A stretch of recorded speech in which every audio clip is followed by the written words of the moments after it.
Essayons de déterminer le rang de cette matrice avec une discussion éventuelle selon les valeurs prises par A et par B. Première étape, peut-on barrer des lignes ou des colonnes?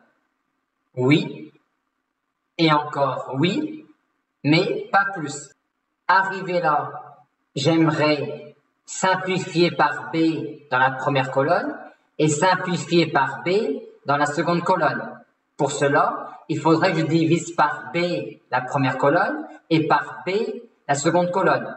Ce que je ne peux pas faire quand B est nul. Traitons d'abord le cas B égale 0. Dans ce cas-là, les deux premières colonnes sont nulles et donc le rang de A égale le rang de cette matrice-là réduite à une colonne. Et comme cette colonne-là est toujours non nulle, le rang de A est alors 1. Passons maintenant au cas où B est différent de 0. Quand B est différent de 0, je pourrais simplifier par B la première colonne et la seconde colonne. On arrive à cette matrice-là.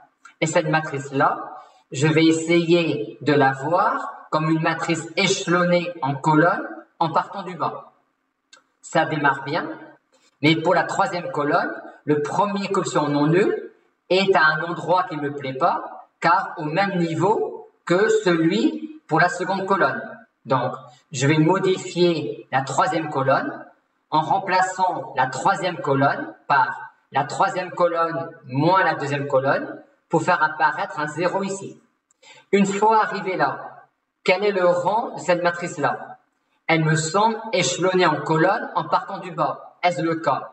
Oui, si 2 moins A moins B est différent de 0. Et donc, si 2 moins A moins B est différent de 0, son rang est égal à 3. Maintenant, que se passe-t-il si 2 moins A moins B est égal à 0?